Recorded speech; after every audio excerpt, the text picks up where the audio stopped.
Question 26, exercise 5.1. Question is fx is equal to if fx is equal to k cos x upon pi minus 2x where x is not equal to pi by 2 is equal to 3 when x equals to pi by 2 is continuous at x equals to pi by 2, then find the value of k. Okay, so we'll start. Here function is continuous at x equals to pi by 2. So therefore right hand limit is equal to left hand limit is equal to value of the function. Means limit x tends to pi by 2 fx is equal to f of pi by 2 I can write, because there is no need to take pi by 2 plus and pi by 2 minus, because in both cases the function is same. When x is greater than pi by 2 or less than pi by 2 the function is same. So we'll take only one case, limit x tends to pi by 2 fx is equal to value of the function f of pi by 2. Okay, so f of pi by 2 already given, f of pi by 2 when x equal to pi by 2 what is the value of the function? 3. So in right hand side we put 3. Now limit x tends to pi by 2 means x is not equal to pi by 2. What is the function?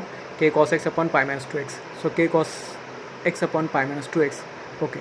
Now k is a constant, so keep outside. From denominator take 2 common. So when we take 2 common, what will get? Pi by 2 minus x. Here 2 is not there, but we can write 2 upon 2. So numerator 2 I am taking outside, denominator 2 will remain inside, so pi by 2 minus, here when you take 2 common you will get only x. Okay, so this 2 I am keeping outside again, so k by 2 into limit x tends to pi by 2. Now this cos x can be written as sin of pi by 2 minus x. Why? Because sin of pi by 2 minus theta is cos theta, so in place of cos x I am writing sin of pi by 2 minus x. Now denominator is already pi by 2 minus x. Now the limit of this function is what? 1. Why? Because when theta tends to 0, limit theta tends to 0, sin theta by theta is always 1. That is a rule. Limit theta tends to 0, sin theta by theta is equal to 1. So the limit of this function will be what? 1.